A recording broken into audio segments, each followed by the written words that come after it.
महाराष्ट्रातील महत्त्वाच्या बातम्या फक्त 10 मिनिटात. या चॅनेलला अजूनही सबस्क्राईब केलं नसेल तर आत्ताच करा. राज्यातील शासकीय कर्मचाऱ्यांनंतर आता निवृत्ती वेतनधारकांसाठी ही मोठी आनंदाची बातमी समोर आली आहे. राज्याचे मुख्यमंत्री आणि अर्थमंत्री देवेंद्र फडणवीस यांनी पेन्शनधारकांच्या महागाई भत्त्यात वाढ करण्याचा महत्त्वाचा निर्णय जाहीर केला आहे. वाढत्या महागाईमुळे ज्येष्ठ नागरिकांवर वाढलेला आर्थिक ताण लक्षात घेऊन हा निर्णय घेण्यात आल्याचे सांगण्यात आले आहे. या निर्णयानुसार 6व्या वेतन आयोगाअंतर्गत सुधारित वेतन श्रेणीत निवृत्ती वेतन घेणाऱ्या पेन्शनधारकांचा महागाई भत्ता 252% वरून 257% वाढवण्यात आला आहे. ही वाढ 1 जुलै 2025 पासून लागू होणार आहे. मात्र वाढीव रकमेचा प्रत्यक्ष लाभ 1 फेब्रुवारी 2026 पासून मिळणार आहे.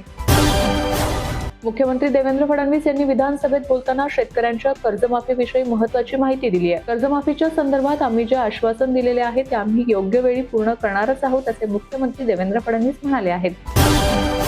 सावंतवाडी आणि दोडामार्ग तालुक्यातील तब्बल 25 गावांसाठी अत्यंत दिलासादायक आणि ऐतिहासिक निर्णय जाहीर झाला आहे. केंद्रीय पर्यावरण, वन व हवामान बदल मंत्रालयाने या गावांना इको सेन्सिटिव्ह एरिया म्हणून घोषित करणारी अंतिम अधिसूचना प्रसिद्ध केली आहे. या निर्णयामुळे परिसरात पर्यावरणाला धोका निर्माण करणाऱ्या खाणकाम प्रकल्पांना तसेच लाल श्रेणीतील प्रदूषणकारी उद्योगांना अधिकृतपणे आळा बसणार आहे. दिल्ली मद्य धोरण घोटाळा प्रकरणातून माजी मुख्यमंत्री अरविंद केजरीवाल आणि उपमुख्यमंत्री मनीष सिसोदिया यांची शुक्रवारी राऊस अव्हेन्यू न्यायालयाने निर्दोष मुक्तता केली आहे. सरकारी वकील ठोस पुराव्यांअभावी आरोप सिद्ध करू शकले नाहीत, असे न्यायालयाने स्पष्ट केले आहे. महापालिका आणि नगरपालिकांप्रमाणे जिल्हा परिषद आणि पंचायत समितीत स्वीकृत सदस्य नियुक्ती करण्याचा निर्णय गुरुवारी झालेल्या राज्य मंत्रिमंडळाच्या बैठकीत घेण्यात आला आहे. या निर्णयानुसार जिल्हा परिषदेत सदस्य संख्येच्या 10% तर पंचायत समितीमध्ये 20% स्वीकृत सदस्य नियुक्ती होतील. त्यामुळे निवडणूक लढवण्याची संधी न मिळालेल्या किंवा निवडणुकीत पराभूत झालेल्या उमेदवारांच्या राजकीय पुनर्वसनाचा मार्ग मोकळा होणार आहे. उपमुख्यमंत्री अजित पवार यांच्या अपघाती निधनानंतर सुनेत्रा पवार यांच्याकडे राज्याच्या उपमुख्यमंत्री पदाच्या जबाबदारी पाठोपाठ आता पक्षाच्या राष्ट्रीय अध्यक्ष पदाची धुराही सोपवण्यात आली आहे. वरळी डोम येथे गुरुवारी झालेल्या पक्षाच्या विशेष राष्ट्रीय अधिवेशनात सुनेत्रा पवार यांची पक्षाचे राष्ट्रीय अध्यक्ष म्हणून एकमताने निवड करण्यात आली आहे. वार्षिक उत्पन्न मर्यादा आणि 4 चाकी वाहन असल्यास रेशन कार्ड आता रद्द होणार आहे. तसेच पक्के घर, एसी किंवा 5 किलोवॅट पेक्षा जास्त क्षमतेचे जनरेटर असल्यास देखील रेशन कार्ड रद्द होणार आहे. दरम्यान चुकीची माहिती दिल्यास अद्यापर्यंत घेतलेल्या धान्याची बाजारभावाने वसुली तसेच कायदेशीर कारवाई देखील केली जाणार आहे. राज्यात लवकरच धर्मांतर बंदी कायदा लागू करणार असल्याची माहिती गृह राज्यमंत्री पंकज भोयर यांनी दिली आहे. विधान भवन परिसरात त्यांनी माध्यमांशी संवाद साधला. यावेळी त्यांनी राज्य सरकार धर्मांतराच्या तक्रारींची दखल घेत या संदर्भातील कायदा मसुदा आणि अंमलबजावणीबाबत गांभीर्याने विचार करत असल्याचं म्हटलं आहे.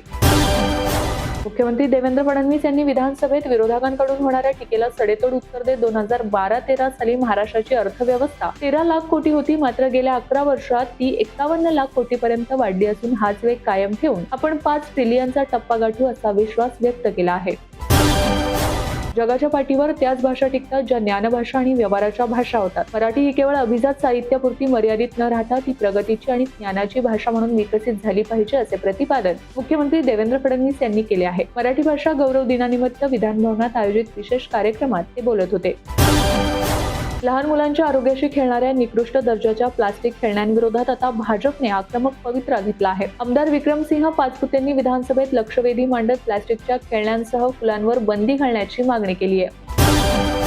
भारताच्या सीमेला लागून असलेल्या पाकिस्तान व अफगाणिस्तान यांच्यात पुन्हा एकदा युद्धाचा भडका उडाला आहे. या आठवड्याच्या सुरुवातीला पाकिस्तानी लष्कराने अफगाणिस्तानच्या सीमावर्ती भागात अंदाधुंद गोळीबार केला होता. त्याला प्रत्युत्तर म्हणून अफगाणी सैन्याने पाकिस्तानच्या तब्बल 15 चौक्या ताब्यात घेतल्याचा दावा केला आहे. तालिबान सरकारच्या या कारवाईमुळे पाकिस्तानने थेट युद्धाची घोषणाच केली आहे.